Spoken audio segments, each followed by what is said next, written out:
Megastar చిరంజీవికి ప్రతిష్టాత్మకమైన Padma Vibhushan award దక్కడంతో so కోడలు ఉపాసన కొణిదెల హైదరాబాద్లో విందు ఏర్పాటు చేసినట్లుగా తెలుస్తుందన్నమాట. సో ఈ ఫంక్షన్కి అయితే సీఎం రేవంత్ రెడ్డి, సినిమాటోగ్రఫీ మంత్రి కోమటిరెడ్డి వెంకటరెడ్డి, స్పీకర్ ప్రసాద్ కుమార్తో పాటు చాలామంది ప్రముఖులు విచ్చేశారనమాట. సో వీడియో చూడొచ్చు, బ్యూటిఫుల్గా ఉంది.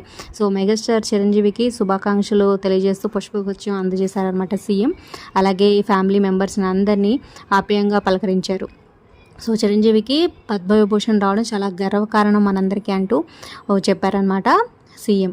అలాగే ఈరోజు అంటే ఆదివారం ఉదయం 10 గంటలకు శిల్పకళా వేదికలో సీఎం రేవంత్ రెడ్డితో పాటు పలువురు మంత్రులు ఇంకా చిరంజీవితో పాటు అందరూ పాల్గొని పద్మ అవార్డుల గ్రహీతలందరినీ సన్మానించనున్నారనమాట. సో గెలుచుకున్న వీళ్ళందరికీ కంగ్రాచులేషన్స్ కింద కమెంట్స్ రూపంలో తప్పకుండా తెలియచేయండి. Like, share, subscribe for more videos. అలాగే డిస్క్రిప్షన్ లింక్ ఉంటుంది, ఆన్లైన్ షాపింగ్ ఆఫర్స్ కోసం చెక్ చేయండి. అలాగే సబ్స్క్రైబ్ చేసుకున్నాక పక్కన బెల్ ఐకాన్ ప్రెస్ చేసి ఆల్ అనే నోటిఫికేషన్స్పై క్లిక్ చేయండి.